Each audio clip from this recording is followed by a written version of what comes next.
किशुना नगर गांव में ये कहानी बहुत साल पहले की एक असली घटना पर आधारित है। एक दिन उस गांव में बहुत तेज बारिश आ चुकी थी। वहां पर एक बहुत ही प्यारी टुन्नी चिड़िया एक झोपड़ी के आगे आ खड़ी होती और धीरे धीरे करके वो अपनी आवाज़ उन घर वालों तक पहुंचाना चाहती ताकि उससे कोई बाहर आके पूछे। उस घर में से रमा निकलती और उस प्यारी सी चिड़िया रानी से पूछती, अरे चिड़िया रानी, आप भीग जाओगे? अगर आपको कुछ दाना चाहिए तो मुझसे बता दो, मैं आपको खिला दूंगी। वो रमा को आंख दिखाने लगती।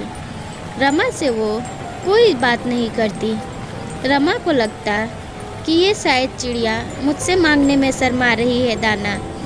तभी वो चिड़िया ज़ोर ज़ोर से अंदर से आवाज़ निकालते हुए हंस के उसे डरा देती। रमा दौड़ के घर की ओर भागती और अंदर से अपने परिवार वालों को भेजती। जब परिवार वाले घर के बाहर आते तो उन्हें वहाँ पर एक बूढ़ी औरत दिखाई देती है। उस बूढ़ी औरत से रमा का परिवार कहता, अरे अम्मा, आप यहाँ बारिश में ऐसे आधी रात में क्या कर रही हैं? बहुत तेज़ बिजली भी कड़क रही है। अगर बिजली आपके शरीर पर गिर गई तो फिर? वैसे भी आप इतनी बूढ़ी हो चुकी हो, आपको सब कुछ दिखाई दे रहा है ना अच्छे से? वो बूढ़ी औरत उन लोगों से कहती, अरे बच्चों, मेरे पास रहने का घर नहीं, मैं कहाँ जाऊँ? मुझे कुछ समझ नहीं आता। अब तो मैं जहाँ भी रुक जाऊँ वही मेरा घर हो जाता है। अगर मुझे कोई खाने को दे दे तो मेरे लिए वो भगवान के समान होता है। क्या तुम लोग मुझे खाना दोगे? वो पूरा परिवार उन्हें घर में ले जाने को तैयार था। तभी वो एक चुड़ैल का रूप ले लेती और कहती, मुझे तो लगा कि तुम सब परिवार वाले भी मेरे परिवार की तरह ही होगे, लेकिन तुम लोग अच्छे निकले। अब मैं किसे अपना शिकार बनाऊं? मुझे तुम सबको शिकार बनाना है। उस चुड़ैल का रूप देख रमा के परिवार वाले घबरा जाते और उससे कहते कि हमें माफ़ कर दो, हमने तुम्हारा क्या बिगाड़ा है? हम तो तुम्हारी भलाई ही चाहते थे, इसलिए तुम्हारे पास हम लोग यहाँ आए थे मदद मांगने के लिए कि अगर तुम्हें कोई मदद चाहिए तो हम लोग तैयार हैं तुम्हारी मदद करने के लिए। वो चुड़ैल उनकी ओर बड़ी बड़ी आंखें करके देखती और उन्हें नहीं मारती, इसलिए क्योंकि उसे अंदाज़ा था कि ये परिवार बहुत अच्छा है। लेकिन वो रोने लगती। उस चुड़ैल के आंसू देख रमा के परिवार वाले कहते हैं, देखो, तुम्हें रोने की ज़रूरत नहीं है। अगर तुम्हें कोई दिक्कत है तो हमें बताओ, हम लोग तुम्हारी मदद करेंगे। चुड़ैल रोते हुए उनसे अपनी दुख भरी कहानी बताती। एक समय की बात है, सुंदरपुर में बहुत लहर चहर हुआ करती थी। उसका नाम सुंदरी था। सुंदरी बहुत ही खूबसूरत लड़की थी। गांव वाले उसे देखकर जला करते थे, क्योंकि गांव में इतनी सुंदर लड़की कोई नहीं थी और गांव वालों की लड़कियां इतनी खूबसूरत ना होने के कारण उनसे हमेशा शिकायत करती थीं। वो लोग सुंदरी से एक दिन प्लान बना के आके इकट्ठे होके कहते हैं, बेटा सुंदरी, तुम्हारे पिता शहर की ओर काम करने के लिए गए हैं और हमसे कह गए हैं कि हमारी बेटी सुंदरी का ख्याल रखना। सुंदरी चकित रहती, क्योंकि उसके पिता उसे कुछ भी ना बताए चले गए थे। वो लोग सुंदरी से कहते कि तुम घर में जाके आराम करना और हमसे कुछ कहना अगर तुम्हें कोई भी चीज़ चाहिए तो, और हमें अपना परिवार ही समझना बेटा, घबराने की ज़रूरत नहीं है। सुंदरी उन पर भरोसा कर लेती। उसके पिता को इन लोगों ने कैद करके रख लिया था ताकि वो लोग सुंदरी को जान से मार सकें। वहाँ से सारे गांव वाले जाने का नाटक करते। सुंदरी भी उदास मन करके अपने घर की ओर सोचते हुए जाती कि उसके पिता का कोई अता पता नहीं है। ऐसे कैसे बिना बताए वो घर से चले गए। इधर गांव वाले एक आश्रम पर जाते, ऐसे आश्रम पर जहाँ पर काला जादू हुआ करता था। वहाँ जाते तो एक ढोंगी पंडित बैठा हुआ था। वो एक अघोरी था। उस अघोरी के पास जाके वो लोग सुंदरी की बलि की बात करते। वो लोग उस अघोरी से कहते हैं, बाबा जी, हमारे गांव में बहुत बड़ी दिक्कत आन पड़ी है।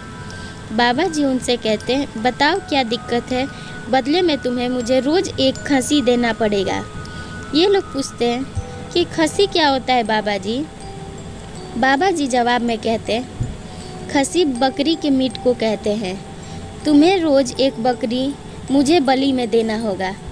गांव वाले झट से तैयार हो जाते। उन्हें बिल्कुल समझ नहीं आता कि धीरे धीरे करके वो लोग गलत रास्ते पे निकल चुके हैं। वो लोग बस बदले के भाव में थे। वो लोग उस ढोंगी पंडित से कहते, बाबा जी हम लोग सब कुछ करने के लिए तैयार हैं। हमारे गांव में एक लड़की है जिसका नाम सुंदरी है। जितना खूबसूरत उसका नाम है उतना खूबसूरत उसका चेहरा है। हमने उसके पिता को गायब कर लिया है। नींद में जब उसका पिता था तो हमने उसे किडनैप किया मिलके। उस सुंदरी के वजह से हमारे गांव की लड़कियों का शादी नहीं हो रहा है।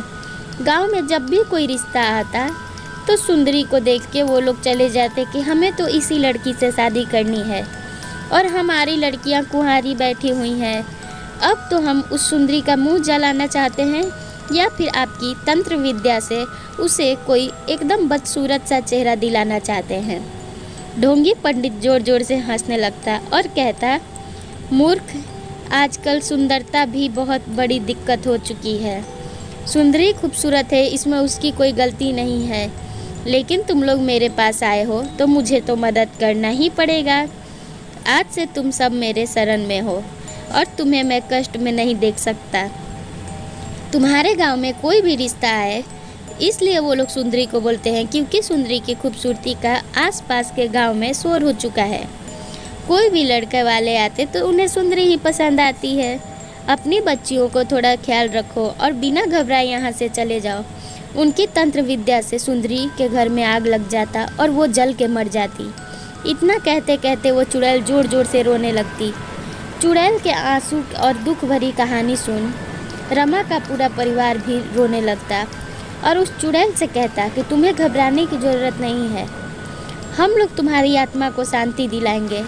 हम लोग खुद एक ब्राह्मण के परिवार हैं और सारे ब्राह्मण एक जैसे नहीं होते हैं। हम लोग तुम्हारी मदद करेंगे और उन गांव वालों से बदला लेंगे। तुम्हें कोई गलती काम नहीं करने की ज़रूरत है। कितने निर्दोष के तुम जान ले लोगी। जो तुम्हारा दोषी है उन्हें हमें सज़ा दिलाना होगा। और वो लोग तुरंत पुलिस वाले को फ़ोन करते और उस गांव के एक एक आदमी को जेल भिजवा देते हैं। और इधर इस पिशाचनी बनी चुड़ैल की भी आत्मा की शांति की पूजा की बात करते। आँखों में आंसू लिए आज वो चुड़ैल की आत्मा को शांति मिल जाती है, क्योंकि वो बारिश में ही भटका करती थी। उसका सारा बदन जल चुका था, इसलिए अब वो किसी को परेशान करना छोड़ दी थी। ऐसी कहानी देखने के लिए चैनल सब्सक्राइब करें और वीडियो को एक लाइक ज़रूर कर दें।